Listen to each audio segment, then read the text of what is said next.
Hey everybody, it's Michelle Lee with Real Talk Bluegrass, our 10th episode. Unbelievable, great day to be with you and bring you Amanda Cook and the Amanda Cook Band. They're going to be joining us, and we're going to have lots of great fun, kind of get familiarized with how life is on the road as they travel down life's highway. So let's welcome Mountain Fever recording artist Amanda Cook and the Amanda Cook Band. Hey guys. Hey. Howdy. So, of course, Amanda, thank you so much for, being part of the show today, our 10th episode, which is really cool because Real Talk Bluegrass has, been an interesting adventure, not for myself, but also the fans who have been tuning in on this bi-weekly episode. But you decided, let's bring the band into the mix. So this is something different. This is the first time, so I appreciate that. Yeah, well, thanks for having us. We're excited to be a part of it. Yeah. So, of course, the band's all made up of, I know a few are missing, but we have Troy, Carolyn, and Frosty joining us. But who's missing for tonight?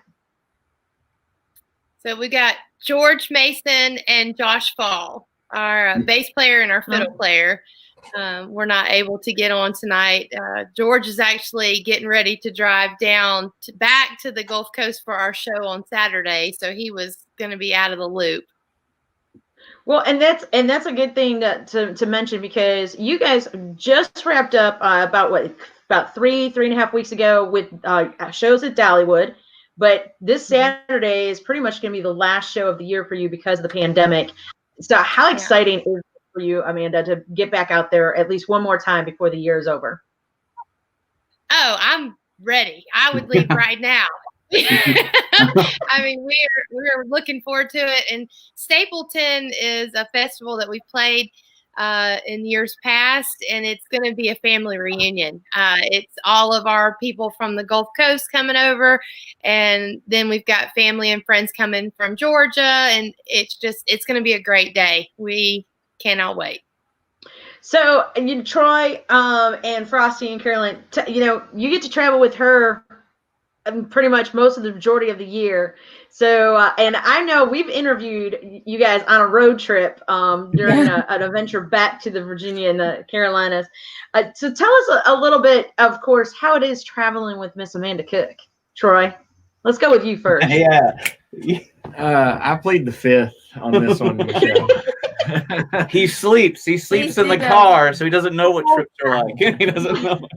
Listen, the band thinks that I sleep, but really I just put my headphones on and listen to see if they're talking about me or not. And most of the time they do, so it's pretty transparent.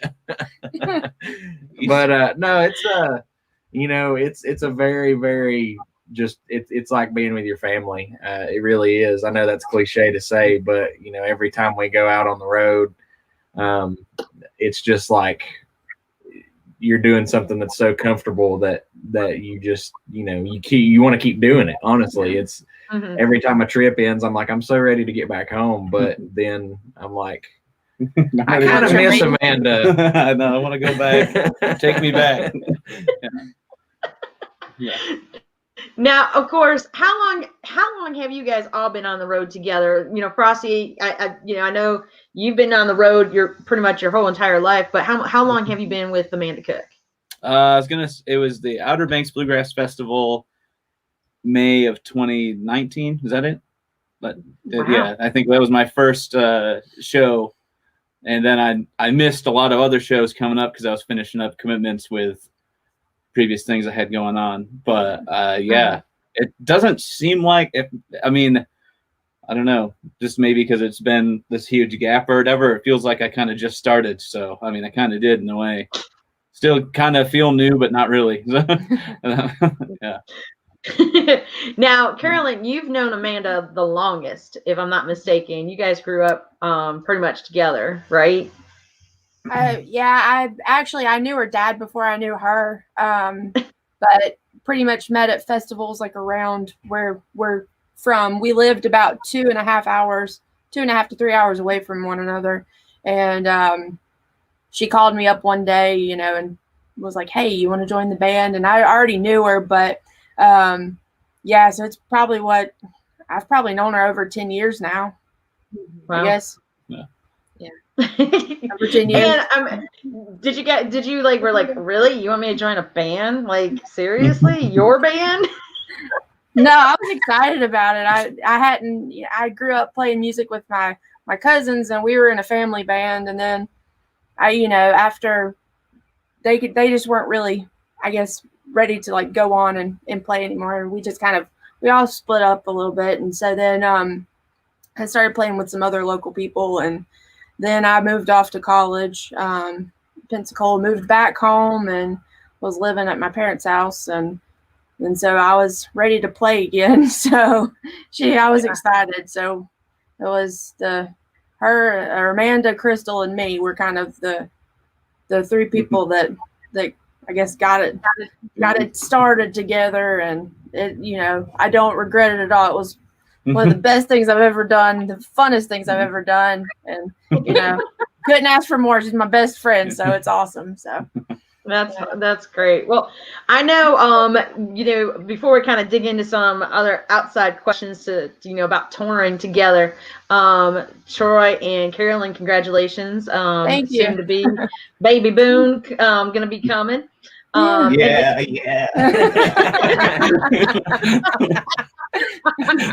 Oh God. I'm going to assume Frosty has nothing to do with it. Please, he will not raise this child. So far, the test has came back negative. Negative. No, yeah.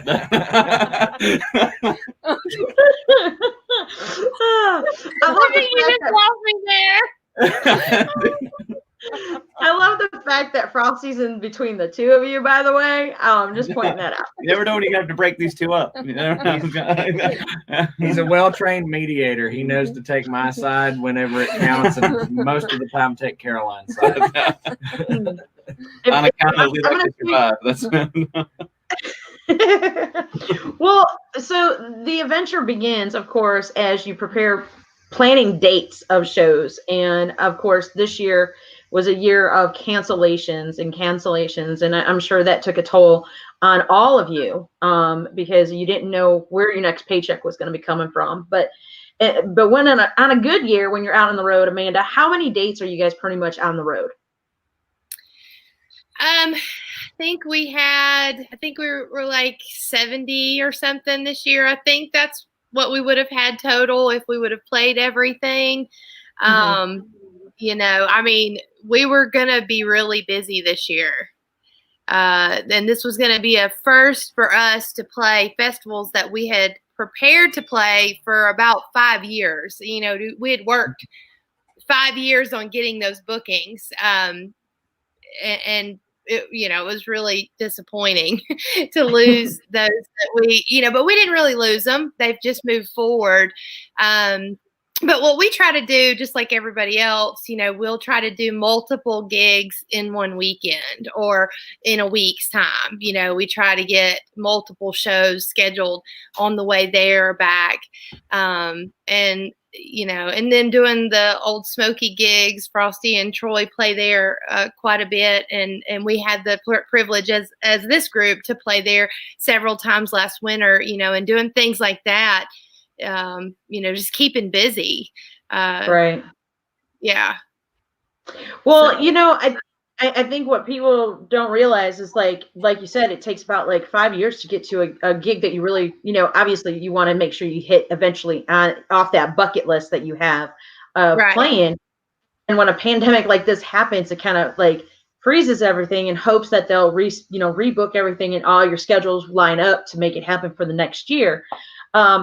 And when you're traveling, of course, you guys travel is it a van that you guys travel? Because I know, or is it vehicles, Amanda?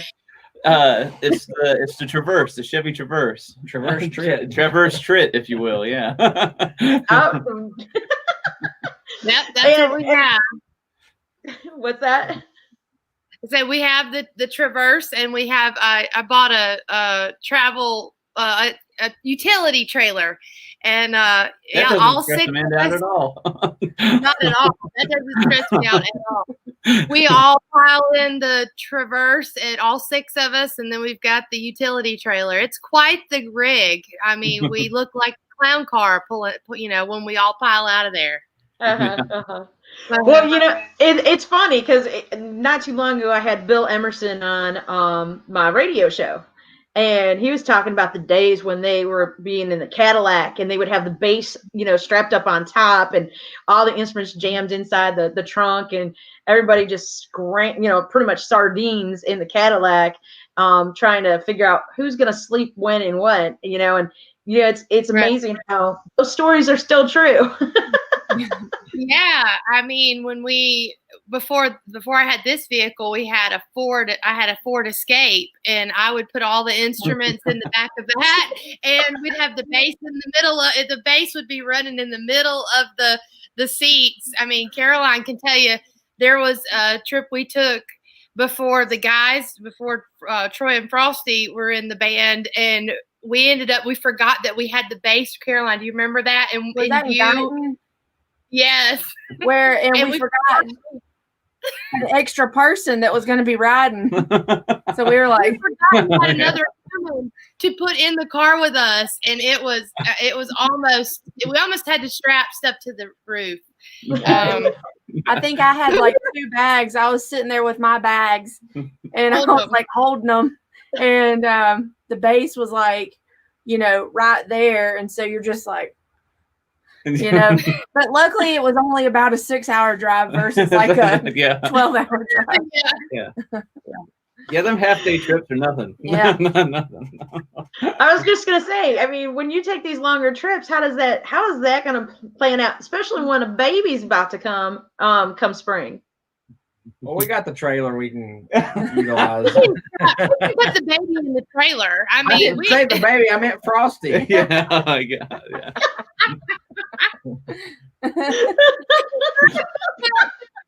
It's safe back there. It's air. It's got it flow. That the trailer on the west coast, whap! We'd hit those potholes.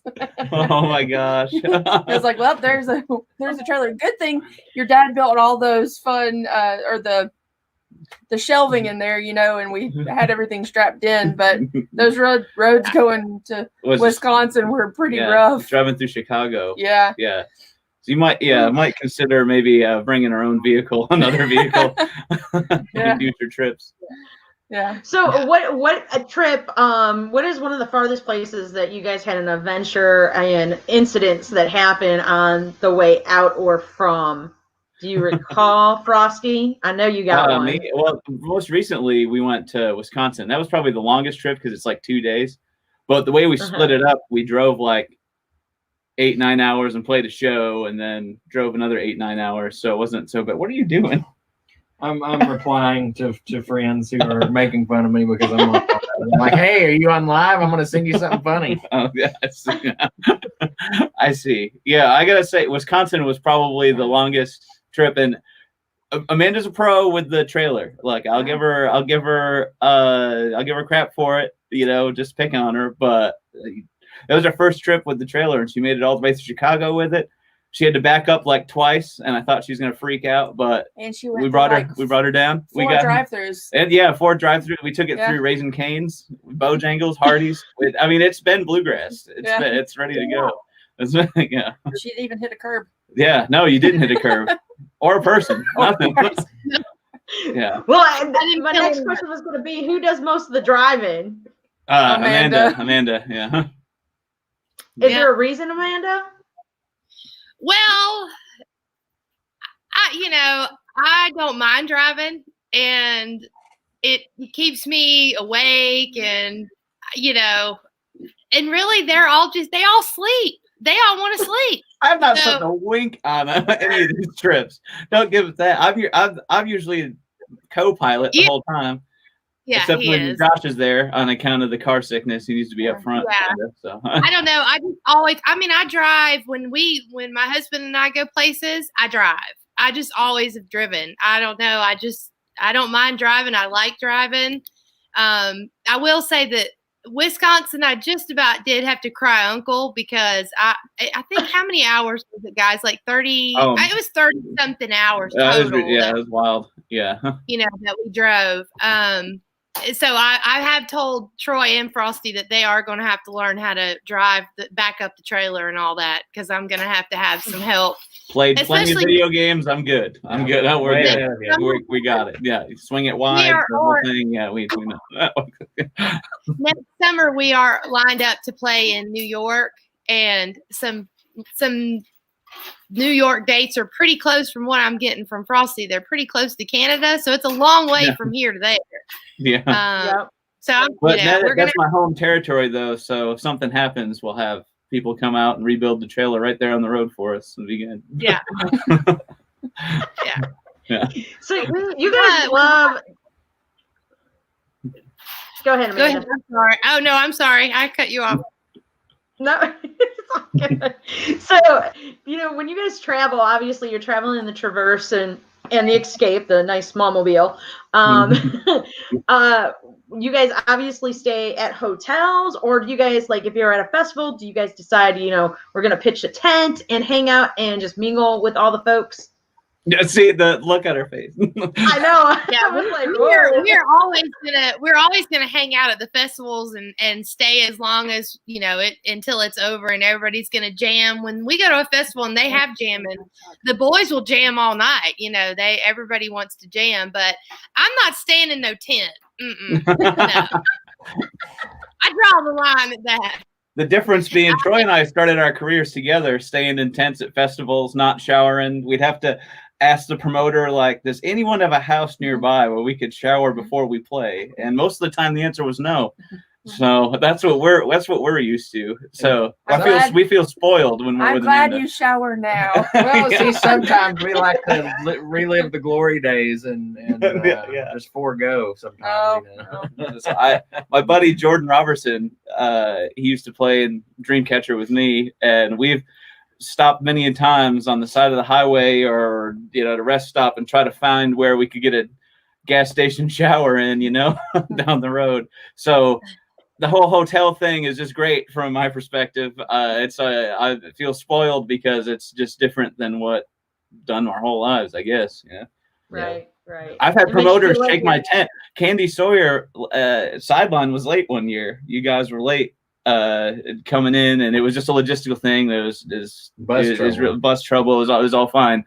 But Candy Sawyer, the promoter of that festival, shook my tent at like 8 a.m, said, "Hey, can you guys fill in for sideline at 10?" So I had to go wrangle up the whole band, and luckily we're all on the grounds in tents, and Max was sleeping in his van, and I was knocking on doors, and we got it all together. Got it all together, and we played a 10 a.m. set filling for sideline. Right, that was the year. That was like a month after Troy had left the band to go play with sideline. Yeah. So that was like one of our first shows without Troy, and we had to fill in for Troy. So Skip Cherry Holmes wants to know, Troy, are you still riding a shotgun? To answer him directly, I never have and never will. No, but that's actually who I was texting. I actually had a funny sideline story regarding showering. So one time we were up in Ohio and the bus had an actual problem that put it down for a little while. And we stopped at a truck stop, and I'd been with the band probably like, I don't know, maybe 6 months. So I was very new to traveling to that scale. And we were at a truck stop. So I decided I wanted to shower, and I just walked into the truck stop, and I didn't realize you had to pay for a shower at a truck stop. So I just walked in with my suitcase like I owned the place, and I took my time. I probably spent about 30 minutes in there getting cleaned up, and then I walked back out, and I remember telling Steve and Skip and Jason, I was like, those showers are super duper nice to be free. And they're like, man, it's $15. What are you talking about? And I was like, I'm not going to go back into the gas station.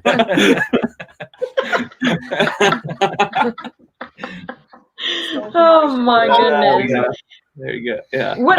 So what is one of the most daring things you guys have done as a band to this date? Amanda, we'll start with you. What you feel has been one of the most daring things that you guys have done, whether it's on stage or off stage? Daring.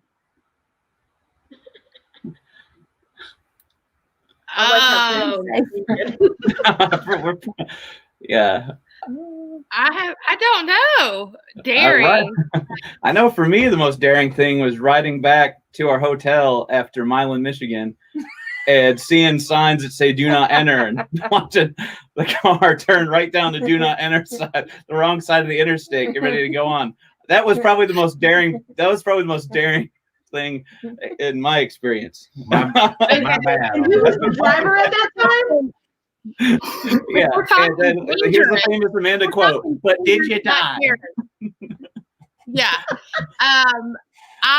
Well, the thing about that situation, if you're talking not daring but dangerous, that's intersection. So Caroline turned down the interstate the wrong way because I didn't turn down. It was close. It was close. It was close. It was close. Okay, but the way that the entrance ramp to the interstate at that particular place, it looked like that was where you turned to get on the interstate, but it was actually the exit. Well, what was funny about that was that I did it exactly the same way an hour before she did it. Yeah, that's true. Yeah. We both did it in two different cars, and they were together, and I was with George and Josh, and George leaned over and reached in my purse and handed me my glasses and said, that's such a George move. That's good. It was a dangerous, not daring. I don't know what we've done daring other than daring to, continue places that we don't know. Yeah. We've ate at some pretty daring places. We've ate it's just many, luckily the places are much nicer that we eat than, before, but I think it was Josh and Brandon, when Brandon was playing with us, we were in Minnesota? Was that where we were? Yes. And there was a gas station taco place, and of course, I ate it. I didn't get sick, but I think a couple other people did. Yeah, that'll happen. Yeah. So, Rick out in California wants to know: have you guys ever tried doing a Chinese fire drill at a stoplight? No. Doing this. What'd you say? No, they're number one. We couldn't even do that because half of the band would be asleep when we got to the red light, and two, we couldn't get out because of all the garbage in the car that would probably fall out on the ground, and three, because of all the stuff we have in the car that's all packed around us. So we couldn't even get out and do one if we wanted to. So Challenge accepted. I guess Rick is actually challenging you guys to do a drill. Yeah. Maybe we'll get one this weekend. Yeah. We'll do minus me. We'll do it at the stoplight down here at the end of the road where there's only 5 people that live in this whole county. We'll get one in there. There we go. Yeah. So of course, the best things about bands being together on the road is pranks. And I know you guys are up to good pranks. So I'm going to start with Troy and Frosty and Caroline, because I know you guys have played good pranks on Miss Amanda, right? Well, I was going to say, I don't know, small things with Amanda. We've never really come up with like a big prank. But Amanda did tell me about this. She did, I'll say it was a friendly, threatened when I got into the band, when she told me a story about one of her previous guitar players had this, I don't know if his socks were her socks. Her socks. It was that makes sense. Amanda's socks. It must have been just playing a festival, and it was real we'll just say soggy. And I think these socks could stand up on their own, from what I understand. Yeah. After they dry, yeah. But I guess her guitar player at the time must have done something. I can't remember now, and she left that dirty sock in this guitar case, I guess. Yeah, so, right. Where you I'm trying to avoid. Yeah. So I don't even want to start the prank game with Amanda, because I kind of I enjoy peaceful times, being able to go to bed at night and not be woken up by something scary, or I don't like to be messed with, so I just thought not mess with people is what I think. Michelle, I will tell you this: they love their favorite thing to do is the ugliest picture they can take of me.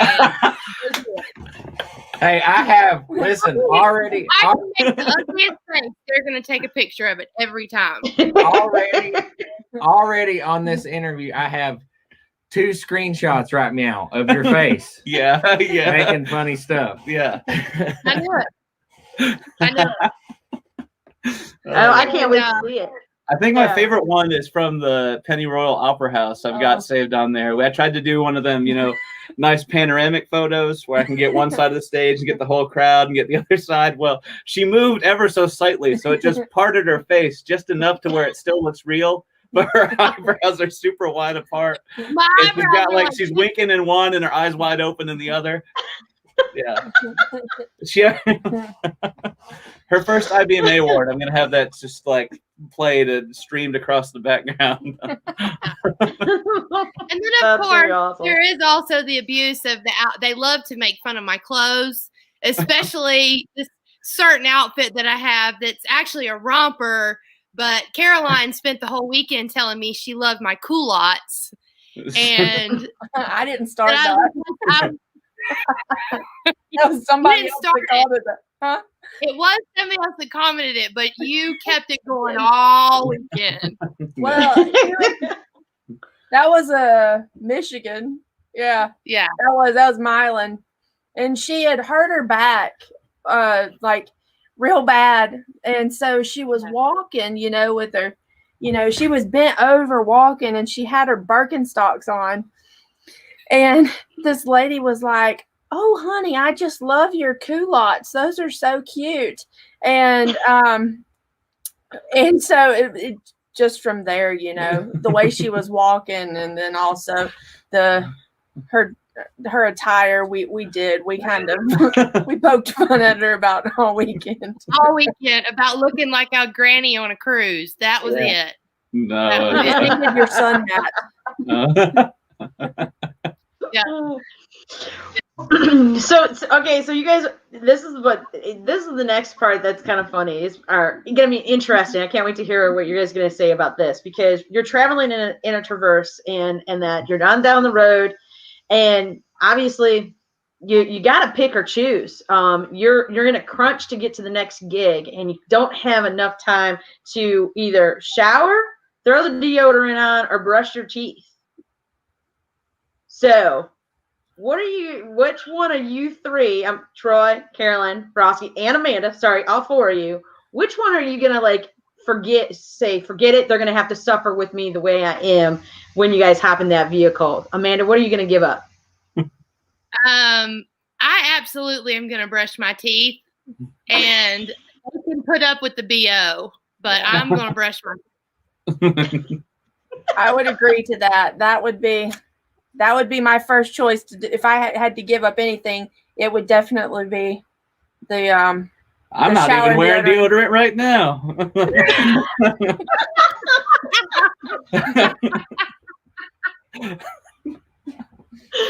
So I think I'm going to play some defense to Amanda's BO, and I'm not going to do any of them. That's because see, at this point in the Amanda Cook Band, we're using a 3 condenser mic setup, and we have to get pretty close to sing sometimes. And I don't sing a lot in the band right now, but if we get to that point, that could be dangerous, because Caroline is not a fan of my morning breath at all. Neither is Frosty. Neither am I. Yeah. Oh my goodness. Oh man. All right. So while you're traveling, do you guys what kind of deodorant everybody wears? Amanda uses either Degree, or either it just depends. Sometimes it's the Degree with the little black dress, or either Dove. She uses Dove sometimes too, I think. Troy's got fancy stuff for Old Spice. He's got Old Spice. Is it Dove? Yeah, he's got Old Spice. I like the all-purpose body wash. I love bumming that from him when I come over, because it washes your face and your body and your hair all in one. It's just one. It's yeah. That's a fine invention there. I was waiting for someone to say, I use whatever Amanda uses. No, I have used her deodorant before. my Yeah, classic thing is toothpaste. We basically just trade toothpaste, and we're like, "Hey, you got some toothpaste?" I have awful luck with keeping like tubes of toothpaste like contained in the tube because every trip I go on, I borrowed one last time because previously my toothpaste exploded inside my bag. So I had everything smelled like mint, and I had to use remember we had to bring our own towels to stay in that condo because of coronavirus and stuff. Well, that towel now it still smells like mint, and I washed it like 5 times. So it's kind of a thing. I'm always trying to borrow toothpaste, or have recently, just had the toothpaste tube explode in my bag. Well, I can tell you, we can put money on it that 95% of the time, Caroline is not going to have a razor. Yeah. I always have to stop and buy one because I always forget. Always.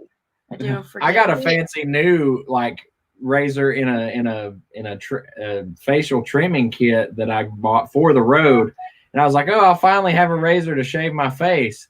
And Caroline has commandeered that razor for her own. And I was like, hey, have you seen my razor? And she's like, oh, you mean this one? I've been using it. I'm like, oh, okay. Gee, thanks. What is one of the main meals when you guys are out on the road that you guys make sure you try to always either stop for or make if you got an opportunity to make it when you guys are on the road? Amanda? I don't really cook a whole lot when we're out on the road, but one thing we do is we always try to find we generally try to find a place that is like locally ran. We like mom and pop kind of places. We don't really want to we don't want to go to like a franchise for the most part. But I would say that generally we get either a seafood or a steak in almost every trip. Wouldn't y'all agree? Yeah. If we're making it, usually if you guys are making it, it's steaks, which is great. Because honestly, you can go to a steakhouse and buy $100 steak. It's going to be as good, or it's just, why would you go to a steakhouse when Amanda's like, hey, I'll make 5, or Caroline's like a bunch. But that seems to be a popular one when you're making meals. Yeah, seafood is definitely your thing. I feel like Caroline knows all about the oysters, and she's never led me astray. The first gig I ever played was Outer Banks, and we found a spot. we did. Yeah, that was Caroline approved. Therefore, Frosty approved. But we do like to cook. So when we have band rehearsals, or we have something where normally the band comes here and stays when we're going north of here, and everybody comes to my house, and then we leave out all together or whatever. Or like if we're doing just band things in general, if we're at Caroline's house, she's going to cook. And if everybody comes here, I'm going to cook. And we usually go all out, like that's kind of mine and Caroline's claim to fame. We love to cook, and we love to cook together. And we want to, we want to keep our guys happy. And, so obviously Rick, I'm starving. You guys do you like sushi? Rick wants to know if you guys like sushi. Absolutely. Oh, yeah. Yeah. Absolutely. Yeah. Right there, Rick. You need to have them come out to California. I'm just saying. Listen, I watch a lot of YouTube in the wee hours of the evening, and Man vs. Food is one that comes on all the time. And a lot of the challenges, I'm like, there's no way I could do that. There is a sushi challenge that he completed that I am confident that at least you and I could win. Oh yeah. Individually. I think I could go through sushi Especially and right never now. stop. Yeah, especially write me out. Write me out on some sushi. No, you're not getting sushi. I know, we're getting So obviously we hit the right food market of knowing you guys love your meats, you love your steaks, you love the local authentic food, as well as seafood and sushi. But okay, in the vehicle, you got to have the munchies. What is the go-to junk food for you guys? Amanda? Sour Patch Kids for me. I mean, you're the driver, so you got to stay awake. So you got to have some delicious junk food. Yeah, I like Cheez-Its, and we have a rest area kind of in between here. It's right before you go into West Virginia that we like to stop at that has popcorn. If I can get buttered popcorn, like theater, like real popped popcorn, I'm going to always go for the popcorn or Cheez-Its. That's my thing on the road. But and Diet Coke. I can live days just on Diet Coke. That's what I really need. And coffee. My favorite snack is probably the Cheez-It snack mix. So I usually get that, but if I'm wanting candy or something, I really like something like a Meow and Later or maybe like a Starburst, something like that. Those just chewy stuff really just it's my favorite candy. So yeah. And why are you guys laughing about what Troy just said? There's got to be a story behind that. Well, it comes to mind for me, Troy, this snack mix or whatever. Caroline is carrying their first child, and there's a lot of nausea involved with it.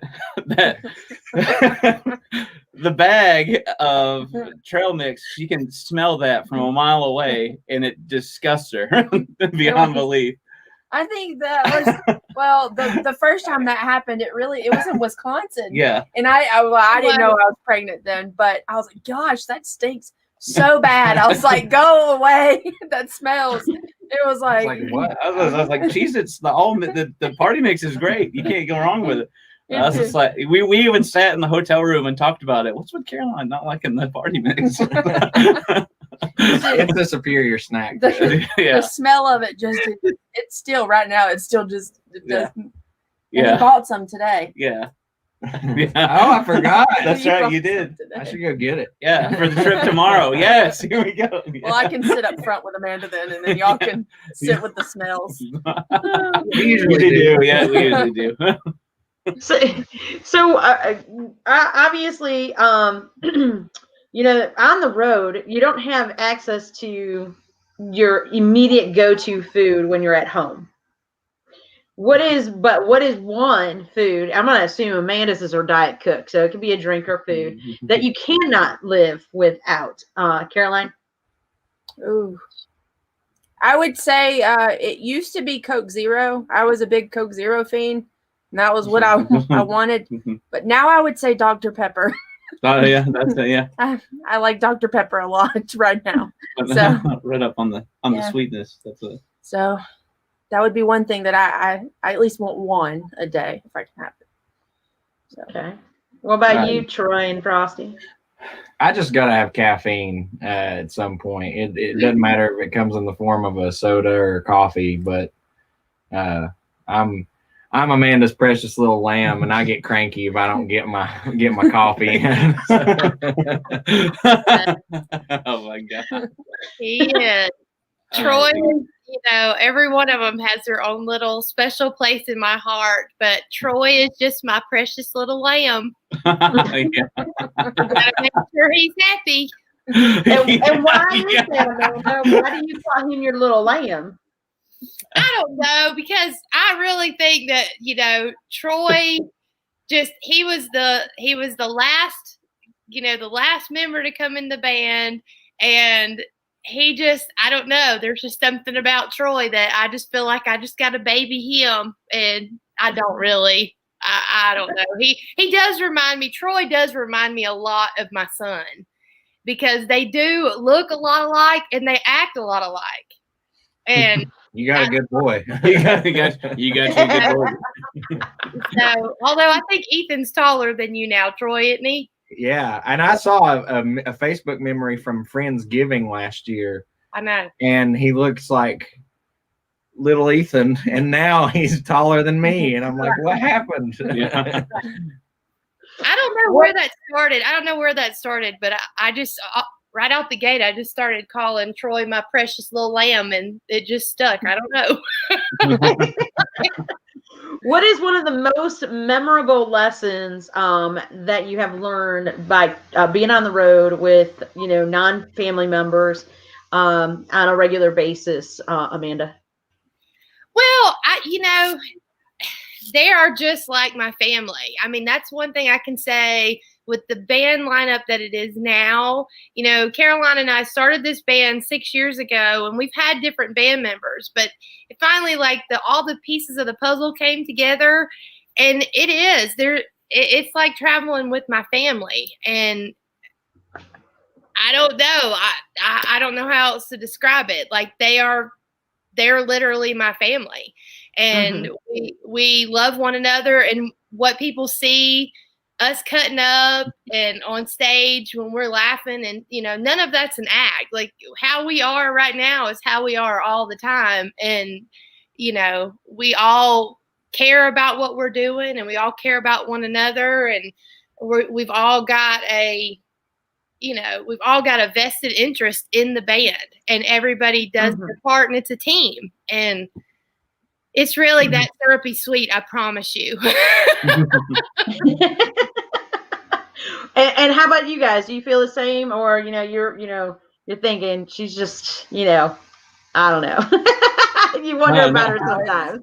For me, it's definitely like a family thing, because I mean, we're talking about this pandemic. I haven't seen my grandparents or parents since last January, Christmas break. I haven't been home in over a year, Wow. So without these guys here, it gets kind of lonely. There's lots of, there's a difference between friends and family. I don't think I could have stayed with someone for a month during a quarantine that wasn't family. You know what I'm saying?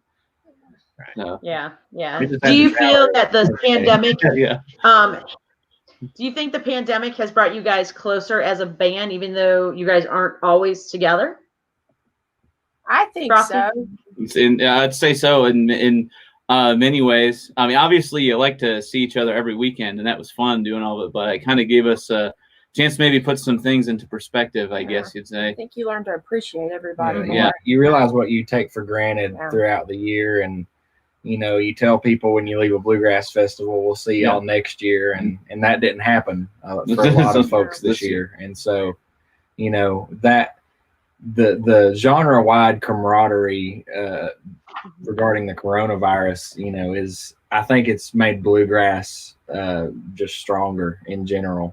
People are, there's less about, who said what or he said, she said stuff. And it's more about like, we just all want to go and play again and see our fans and, go get giant turkey legs at a bluegrass festival and then, go listen to Del McCurry bust a G run.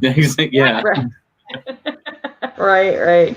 Now, of course, during this time, last year, about this time, you wrapped up your new album that has yet to be released. But you've been releasing a lot of great songs off the album. Get on board, being one of them. And of course, to radio, you released the newest single that will be officially dropped tomorrow to everybody to buy digitally. Lonesome Leaving Train. This album, obviously it was pre-done pandemic, but trying to release something, or how did you make the decision? Let's not do it just yet. Let's just do singles and kind of keep the music and the momentum of your fans enjoying what you do without shows. Amanda, what was that your own decision, or a team decision, or a label decision? Well, I think it was all the way around. I mean, I talked to my bandmates about it, and we discussed it at length. And of course, Mark and I talked about it at Mountain Fever. We really wanted to have some kind of strategic plan to not just, not release a record and not be able to be out playing it. And we really, I think we all feel like this record, I think I can say this for everybody, that we all feel that this album is really special, and it's got such a great amount of material on it. And we didn't, not to say that we didn't want to waste it, but we didn't want to waste it. We wanted to be able to hold it out a little bit, and we wouldn't have held it out as long as we have had we been able to go out and play, but it I think we've done well with what we've done, and we are going to release it in the springtime. We know that we're going to do that. But yeah, I definitely think it was. Wouldn't y'all agree? I think we all discussed it, and it was an overall, Yeah. you know. Yeah, I think the biggest thing is we just didn't want to disappear for this length of time. You know. Oh yeah. Right.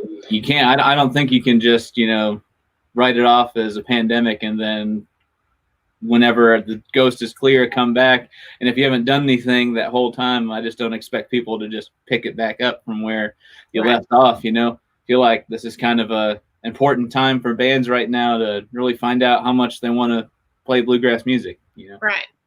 Oh yeah, exactly. And I think, I think the smartest thing is releasing these singles, no matter if you have the album complete or not, because you want that life of your music to live on while you're not touring. And in the fact that you guys aren't always continuously together. Obviously, Troy, Caroline, and Frosty, are there, but it's gotta be a tough thing to make happen. And that's why this weekend I think is going to be extra special for you guys, because the fact that you guys will be able to perform and be there with your fans and kind of do like, a last hurrah for the year, for the kind of year that we've had with the pandemic and that. But, I know, Amanda, me and you have talked about this album and the albums before this. I mean, you've always picked out and selected material that is, you to a core. And I think what I love to see and what I do see is the fact, like, even like Get On Board, for example, is a song that you recorded earlier in your career and re-recorded it again. And that particular reason is for the fact that you felt a little bit, tell us a little bit why you decided to do that. Because I know there's some artists that have done that, look back at something they've done earlier in their career and realize, I could do this maybe a little different, or I got a band that I think can pull a little bit more out of me. How did that work out for you? Well, we had played the song since Caroline and I started the band, and it had always been in our shows. But it had changed. The band had changed, and when we went into studio with this new record, we were in a situation where I knew that this was going to be a new sound, and it did. Our sound changed, and I wanted to be able to present that song recorded as we perform it live. And so that's what we did. And we close our show out with it. That's always been the way that we've closed our shows. The fans love it. And it was so well received with radio. And see, the first time that, my first record, it didn't get any airplay. It really just didn't catch the attention because we really weren't there yet. But, I thought this song really needs to get a chance to get out. And in this band scenario, so it worked great because, again, when we recorded it, that's how we sound when we play it live. And, I was really pleased with the reception for sure. Well, does that ever surprise you, like when you look back, like even in this particular song itself, on how it didn't grab radio's attention in the beginning when it first was released versus now? Why it didn't? Do you feel like, are you surprised? Are you surprised that happened where now it's grabbed the attention? Do you think it was because of the players on the album, or do you think it's just you kind of like predominantly, here's a time during this pandemic you focused on that, one as a single? I think what the difference is that when I released the first record, nobody really knew who I was. I mean, that's the way I feel that it went down. And I think giving the song a chance to be re-recorded, now that people know who we are and we are getting radio play, it gave that song new life. And then the new band lineup, you know what I mean? That's what I think. Because, the first album, I wasn't known. I just came out of the gate,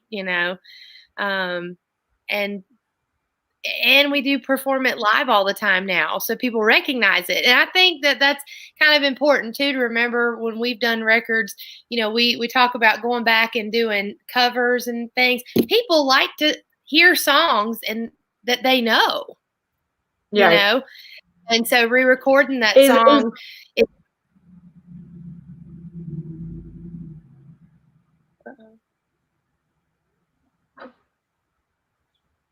Go ahead, Amanda. I'm sorry. Someone go, please, God. I thought it hung up. I don't even remember what I was saying now. You're fine. You're fine. Well, and speaking of particular songs that you do put in your show, obviously, I've had an opportunity to MC your showcases during a World of Bluegrass in the past several years, and that is it. How do you select the songs that you guys decide to play during your live shows?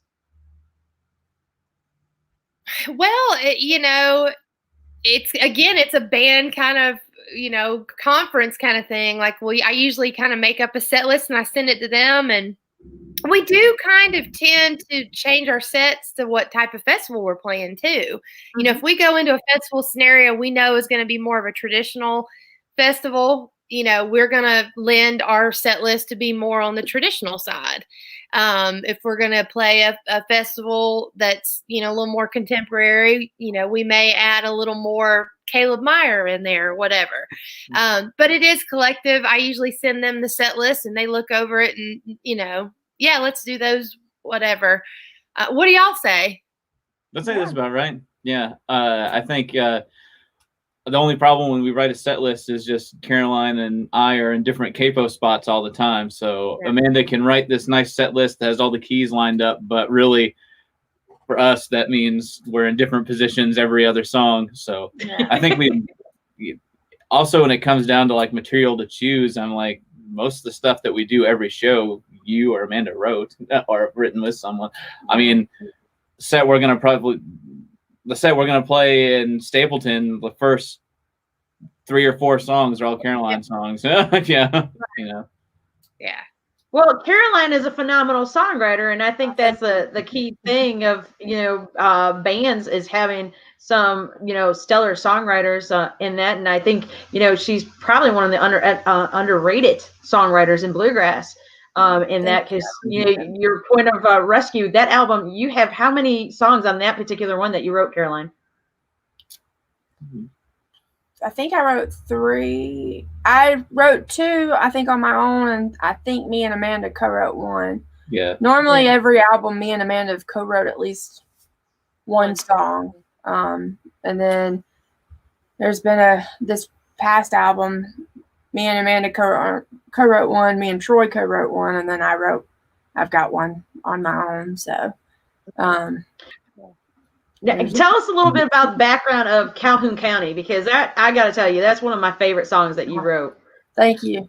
I grew up in Calhoun County, Florida. So, it's, just kind of everything that I guess we had just got done recording Deep Water, and I think we were heading back, and I got the idea of it, but it's kind of just reminded me of everything that I loved about home, I guess, in a sense. It right there in Calhoun County, the river and the ocean do meet, and so it's, in the chorus, it does, I think. When the river meets the ocean. That's what it is. Did you forget your own song? I did forget it. But pregnant, guys. It's okay. Occasionally Amanda forgets them too. Oh Lord! Don't get started on that. Yeah. Actually, I was just gonna go there. Has there ever been a time where you guys forgot the words to your songs when you're performing?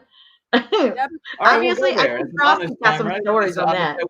One of the last festivals we were able to play before the pandemic was with La Coochie in Florida, right?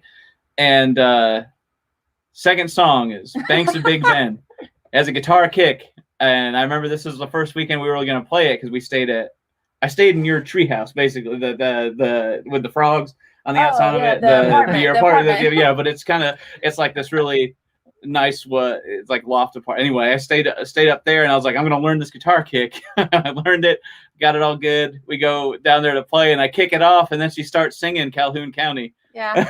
So mid-set or mid-song, we just shift. The whole band hears it and we just like started playing the other song, same tempo, and no one said anything after the show. No one, we got applause, we got a standing ovation even. Yeah. No one knows, probably but us, but now they know. So they kicked off Banks of Big Bend. Yeah. and I sang Calhoun County, which is two very different songs. Yeah. And then I switched, and then so they just switched into the melody of Calhoun County, like in the middle of the song. I don't know how it worked out, but it worked out. Nobody knew any different. But there have been times that it's almost like they say I have a stroke on stage, and I totally forget what I'm doing, what I'm saying, and I've actually made up words, and it sounds like I'm slurring. I mean, I don't know what happens. I don't know if it's just because you get so. It's always a song she wrote, though. It's always one that you like wrote. Yeah. We were actually we played the Station Inn a couple years ago, and Caroline, what were we doing? We were doing we were doing Sarah Dear. Yeah. And I mean, I wrote the song and love it and like know all the words. Got on stage, Station Inn on the live. We were on live. The cameras were rolling, and I know that's why I messed up, because you put a camera in front of me and forget it. I'm done. Yeah, I know.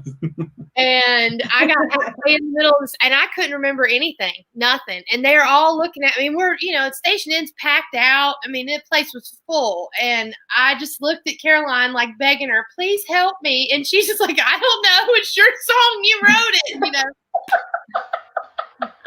And it happens. I get it.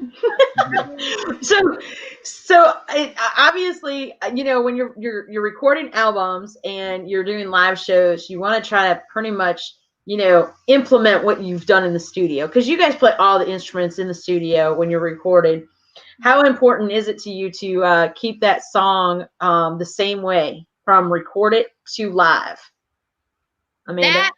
That is very important to me. I have made that my goal from the very start of this. When we went into the studio for Deep Water, that was one thing that Caroline and I talked about at length of, we need to make sure that when we're recording these songs that we can recreate them live.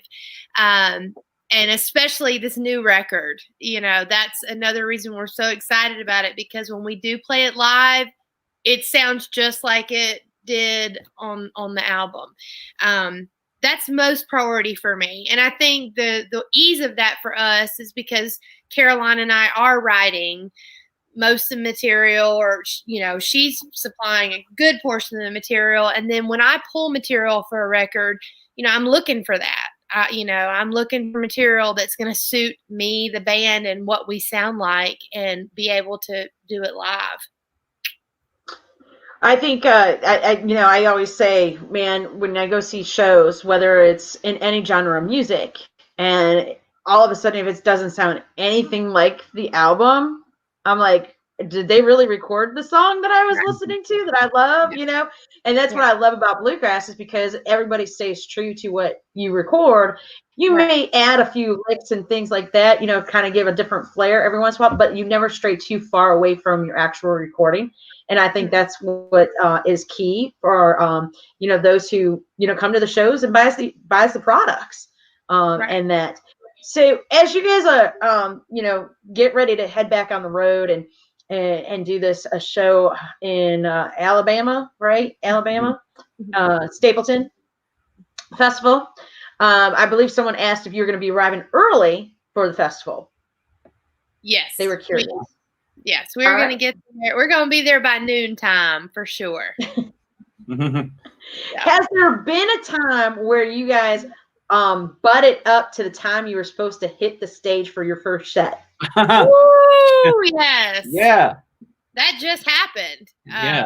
We came back from it just happened. We came back from Wisconsin, and we were driving. We came down after we played Wisconsin for 3 days, and we came down to Indiana, and we stayed in a town about 3-4 hours from our gig the night before. And Indiana?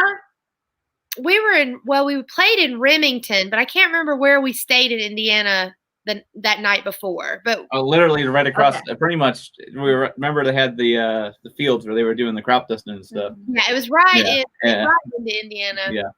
But we did not realize that the town that we were driving into was actually in Central Time. So we thought it was in Eastern time. So we're like, oh, we got plenty of time. We can have time. And so me and Caroline ended up.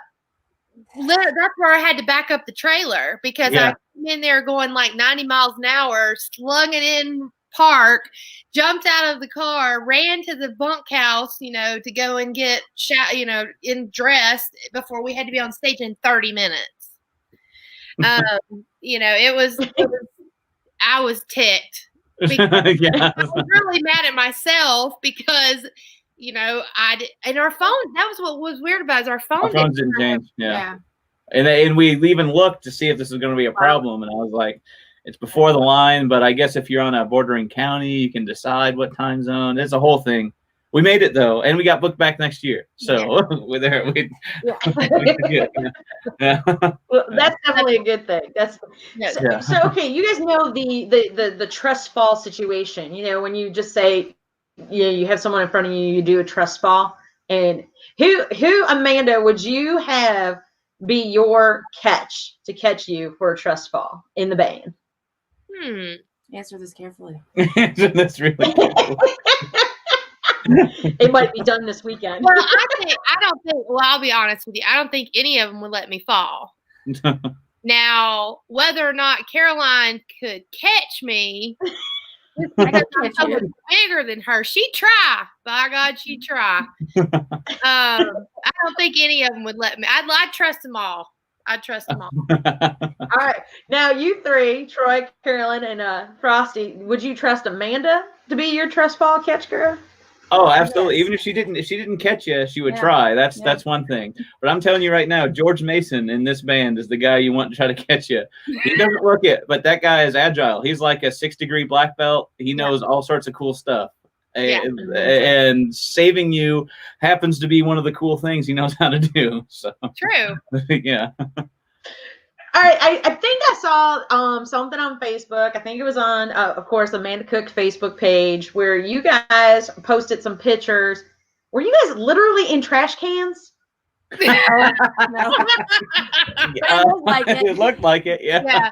They weren't actually in the garbage cans, but we thought it was humorous that it said "ban trash only" because we're like, well, I guess we're the trash. We the first year we did it was before you were in the band. Yeah. And then when we went back, it was like a festival we played close to Thomasville. Yeah. We were like, we have to recreate these, but right. there was, I guess the way it was angled, it looked like we were sticking our head or we were like literally in the trash can. But yeah. Well, that was definitely a good little photo op there for you guys, of course. Yeah. So this is going to be a question for all four of you, and we'll start with the three amigos there. When you guys, a festival that you played at, has there been someone that you've looked up to who was the first person that you've ever looked up to that you got to play at a festival with? Not, the same lineup. We'll start with Frosty on this one. So you said like play alongside in the same lineup as? Is that what you said? Yeah, just like like the whole band lineup. For me, it's Eric and Lee Gibson, the Gibson brothers. I grew up in upstate New York, going to festivals that my grandparents took me before I can even remember. I was in diapers, and they met Eric and Lee before they even put out their first album. I think it was, Long Forgotten Dream was their first album, but it was in the 90s. And I met them before I can remember, before I can actually remember anything. I've met them. So cool. A couple years into college, I was playing with Laura Ford. She books Joe Mullins now, but I was playing in a band with her, and we got to open up for the Gibson brothers in the Jonesboro Visitor Center. And that's kind of like a dream come true. You always like to be put on the same bill as your heroes, and they're probably my two biggest heroes for sure. Yeah. Cool. And Carolyn? Are you want to go first? Oh, gosh.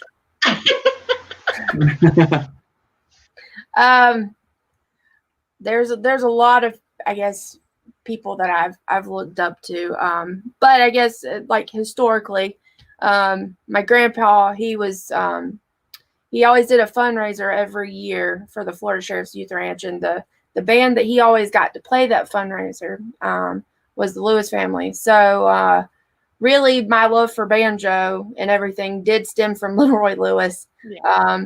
So it was, getting to see them at festivals and stuff like that. I guess that is a sentimental, always looked up to him, his family, everything, it just, yeah. Yeah. Leroy, how do you not, yeah. Can't not love him.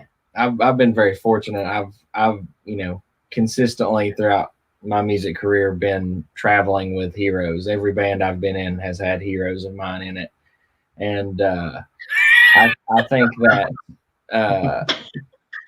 Why are you laughing? Because I'm your hero, Troy. Thank you. I was talking about George. No, but I always enjoy being on the same bill as Doyle Lawson and Quicksilver. Doyle is just I had the pleasure of doing a little, I guess you could say, singing while he was producing for the Come See About Me, the IBMA Trust Fund project.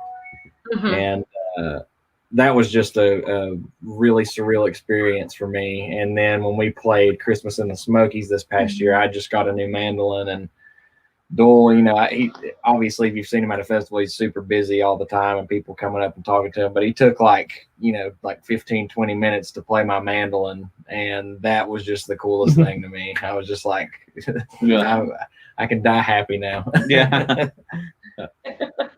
How about you, Amanda? I mean, you've played some stages and had an opportunity to work with folks. We've played some festivals with big people, and every time I'm still drawn. I still can't believe that I'm even sharing a stage with the people that we get to share festivals with. But I've got two, because I'll say, playing Palatka a few years ago, and we played before the Earls of Leicester. And that was incredible to me. Getting to talk with them, and then Sean Camp and Jerry and them were all out back while we were playing, and knowing that they saw us play.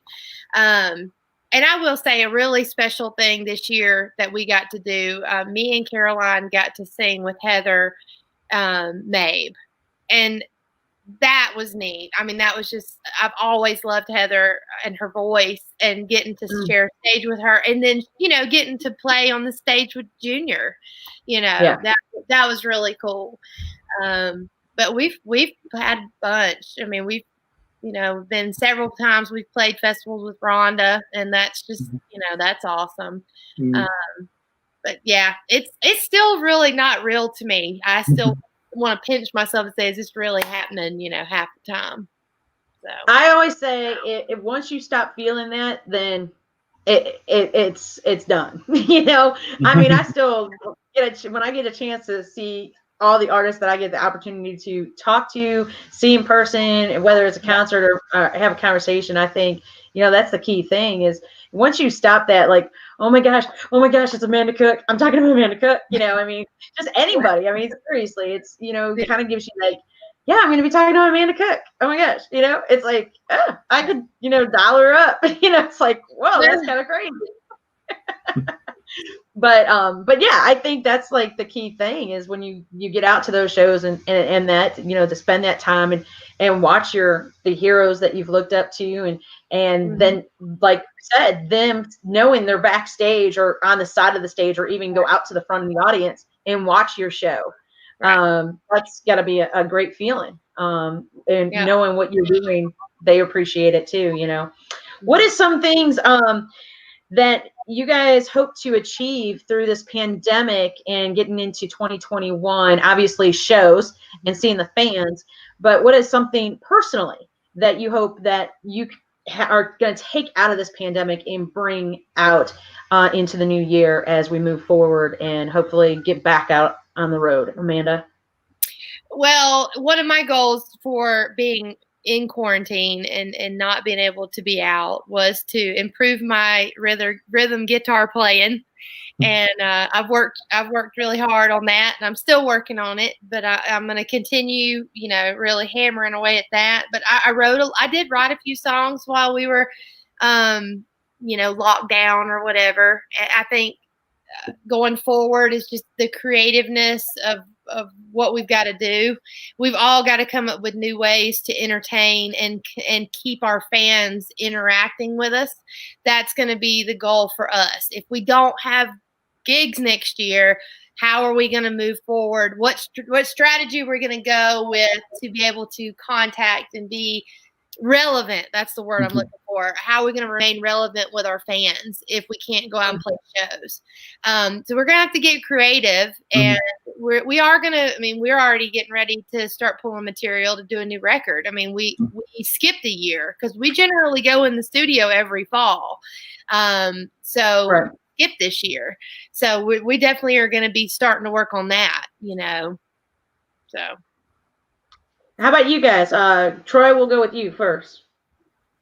I just, I think everybody kind of suffered the same way in their mentality when this thing first hit, especially, I told Caroline often during the pandemic and the major part of quarantine, she's a full-time nurse. And so she was on the front lines fighting this thing. And, but at the end of the day, she had somewhere to get out of the house with. Me and Frosty here were I don't know that there's a movie on Netflix we ain't watched. And so I will say that having Frosty there was the saving grace because we're in my studio right now. It wasn't at this house, but it was at the old house, same setup pretty much. So we had the ability to record ideas and to utilize our musical creativity in other ways that made it less sterile. I think everybody got a little bit rusty because it was tough to just practice and be disciplined about that. But we did play and we did write some and we did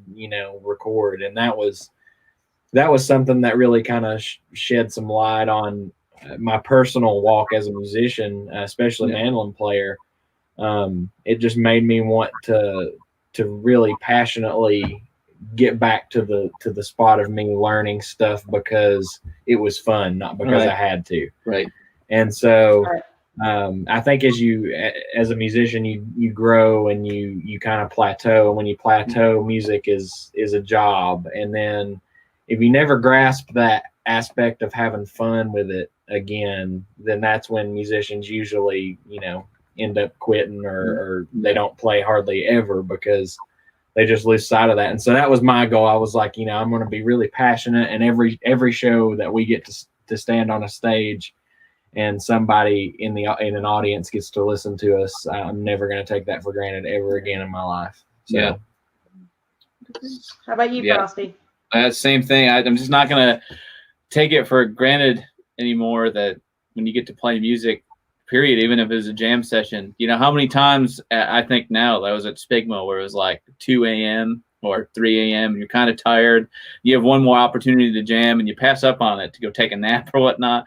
To go back to that time and be like, I would just stay up and play. I would just do it. It's like, and that's kind of the edge I think that Bluegrass is going to get back. And I think when these festivals first start safely opening up, like where we can post about it on social media and be like, hey, look what we're doing, fun, without, feeling bad about, being there, when that happens again, it's going to be insane because these people they're all pumped up, like my grandparents, for example, they missed their whole summer, and at their age, being retired is the only thing they look forward to the whole year.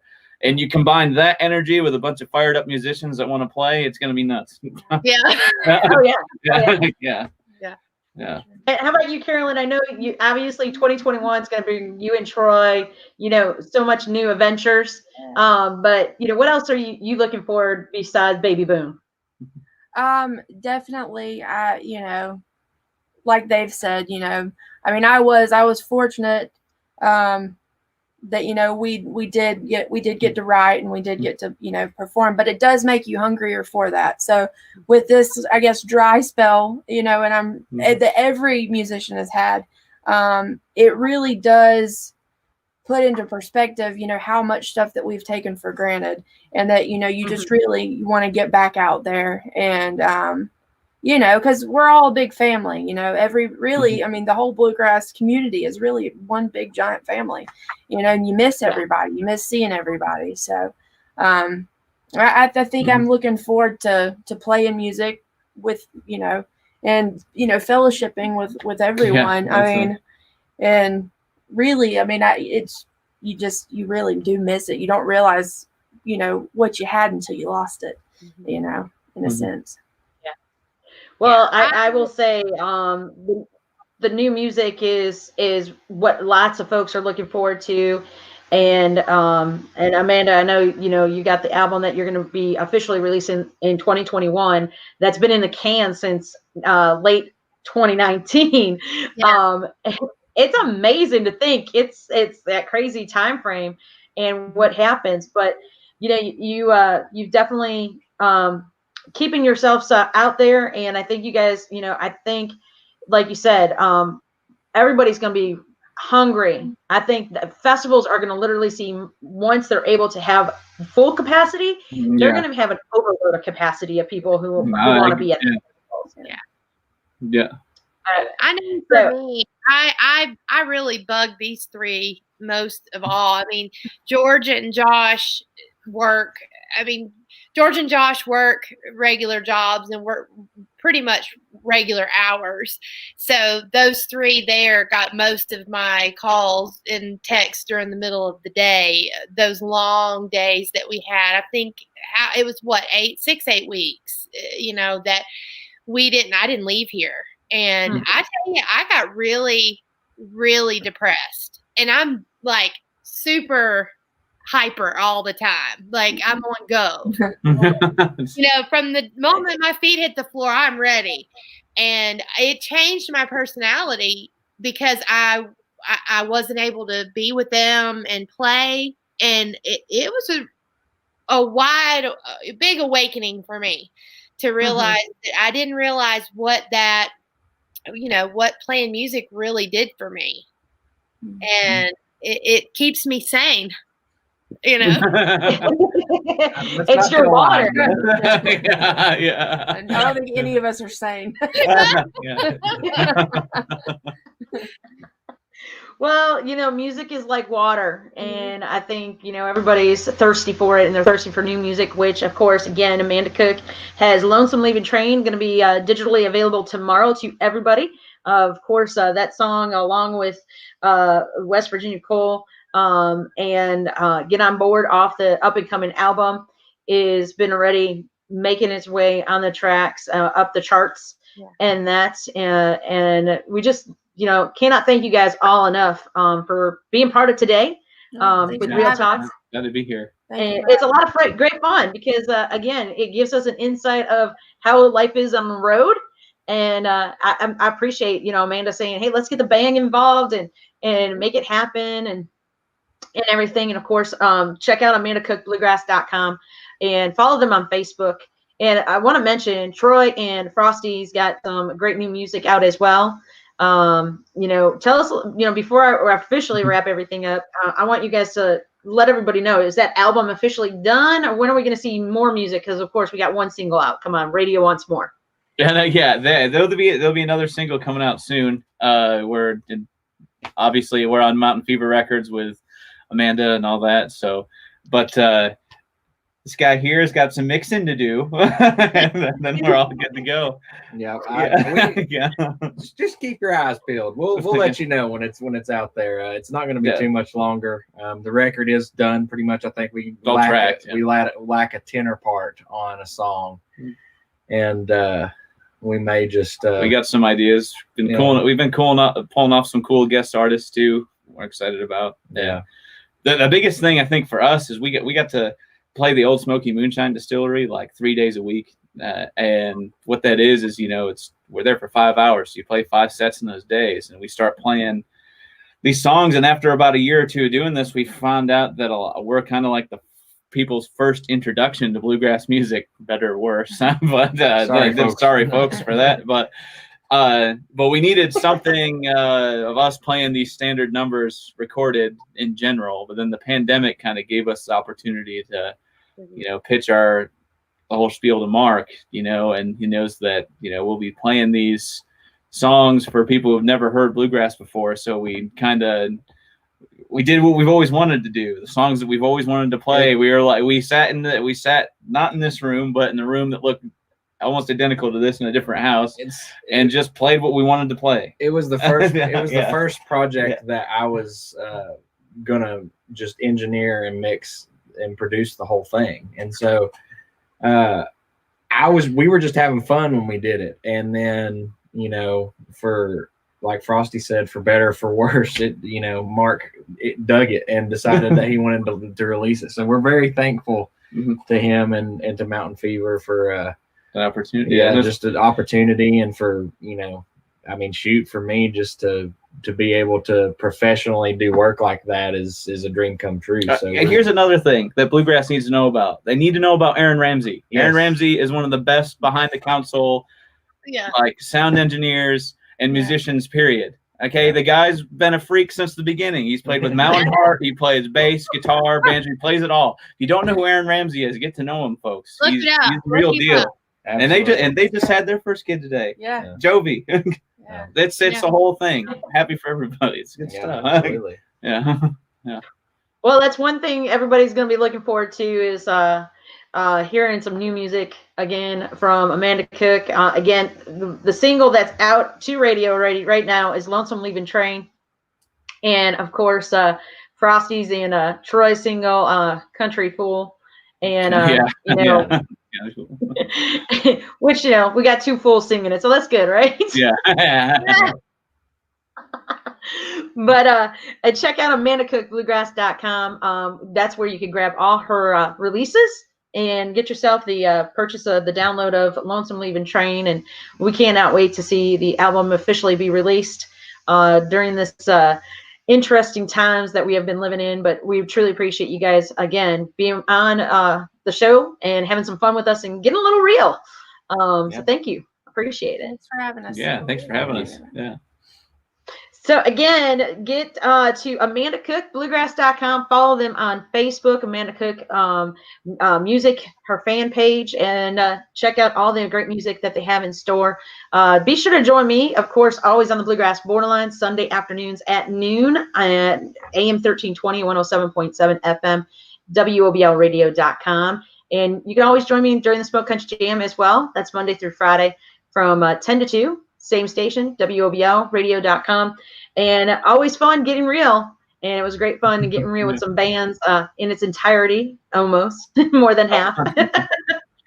So, again, thank you to all of you and to our producer for the evening, Sammy Passamano with Bluegrass Music TV. And cannot thank everybody enough for joining in and asking some wonderful questions. And for all of you guys for being part of the show as we just got real with Amanda Cook Band. Thank you, Michelle. We appreciate you so much. Oh, it's my pleasure. You all have a wonderful night. Until next time, our Real Talk Bluegrass next episode is going to be November 19th, if I'm not mistaken. And we're going to have a couple amazing singer-songwriters joining us to kick off the holiday season. So, Real Talk Bluegrass with me, Michelle Lee. Take care. See ya. See you, Meow.